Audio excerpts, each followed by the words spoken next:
హత్య కేసును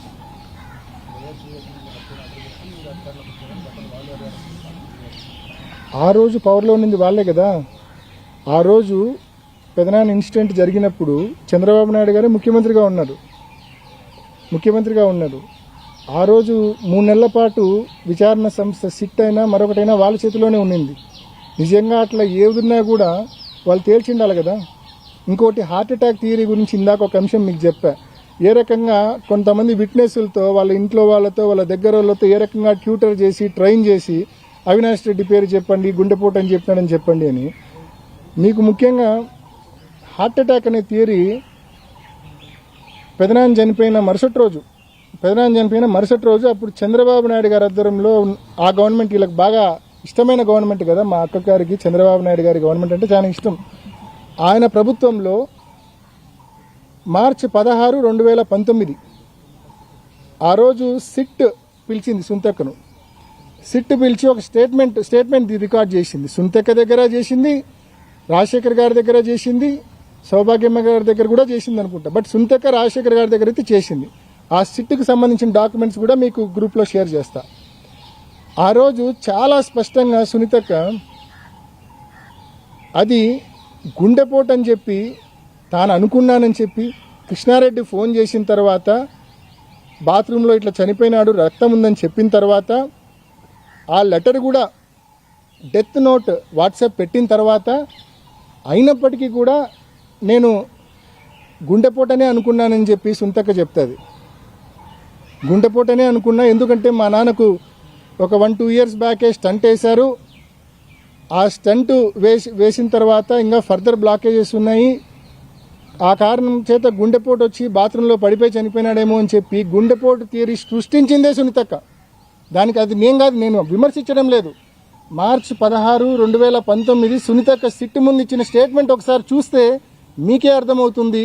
గుండెపోటు థియరీ అనేది పుట్టించిందే సునీతక్క భర్త రాజశేఖర్ అండ్ సునీతక్క వాళ్ళ బ్రదర్ ఇన్ లా, అంటే వివేకానంద రెడ్డి గారి brother in law Nareddy Shivprakash Reddy, ఎవరైతే నాకు ఫోన్ చేసి క్రైమ్ సీన్కు పొమ్మని చెప్పారో ఆయన. ఇదే విషయాన్ని నేను చెప్పడమే కాదు, ఆదినారాయణ రెడ్డి ఉన్నాడు. ఆదినారాయణ రెడ్డి అని బాగా పేరు మోసిన ఒక బీజేపీ ఎమ్మెల్యే ఉన్నాడు. ఆ ఆదినారాయణ రెడ్డి అనే వ్యక్తి క్లియర్గా విచారణకు పిలిచినప్పుడు స్పష్టంగా సిట్ ముందు చెప్తాడు. విషయమై మాజీ మంత్రి బీజేపీ నేత ఆదినారాయణ రెడ్డి సిట్ విచారణకు హాజరయ్యారు. ఈ కేసుకు సంబంధించి అంశాలపై సిట్ అధికారులు ఆయన ప్రశ్నించారు. హత్య జరిగిన రోజు విజయవాడలో ఉన్నానని, వివేక హత్యకు తనకు ఎలాంటి సంబంధం లేదని ఆదినారాయణ తెలిపారు. ఈ కేసులో తన ప్రమేయం ఉంటే ఎన్కౌంటర్ చేసుకోవచ్చని, సిబిఐ విచారణ కావాలన్నదే తమ డిమాండ్ అని అన్నారు. ఈ కేసుకు సంబంధించి గత వారం సిట్ అధికారులు టీడీపీ ఎమ్మెల్సీ బీటెక్ రవి, మాజీ మంత్రి ఆదినారాయణ రెడ్డి, డ్రైవర్ దస్తగిరి ప్రకాశ్లను ప్రశ్నించారు. ఇద్దరి నుంచి వివరాలు సేకరించారు. వివేకానంద రెడ్డి మార్చి 15 నాడు ఉదయాన్నే నేను విజయవాడలో ఉన్నప్పుడు టీవీ వివేకానంద రెడ్డి గారు గుండెపోటు వలన చనిపోయినాడనే వార్త మేము విజయవాడలో ఉన్నప్పుడు జరిగినది. ఆ రోజు నేను నాతో పాటు శేఖర్ రెడ్డి అని మా కజిన్ ఒక ఆయన కాంట్రాక్టరు, శివప్రకాష్ రెడ్డి వివేకానంద రెడ్డి గారి యొక్క సొంత బావమరిది ఫోన్ లో దొరికినప్పుడు నేను చెప్పిన మాట సారీ చెప్పినా బాధాకరంగా. ఎందుకు ఇట్లా జరిగిందంటే ఆయన ఎక్కువ సిగరెట్ తాగేవాడని స్టంట్ వేసినారని, వామిటింగ్ వల్ల జరిగిందనే విషయం చెప్పిన తర్వాత వాళ్ళ కొడుకు కూడా నాతో మాట్లాడితే అదే విషయం చెప్పినాడు. క్లియర్ గా చెప్తా ఉన్నాడు ఆదినారాయణ రెడ్డి. శివప్రకాష్ రెడ్డి కొడుకు వీళ్ళిద్దరూ ఫోన్లు చేసి ఆదినారాయణ రెడ్డికి ఆయనకు స్టంట్ వేసినారని, గుండెపోటు వచ్చిందని, రక్తపవాంతులై చనిపోయినాడని చెప్పి వాళ్ళు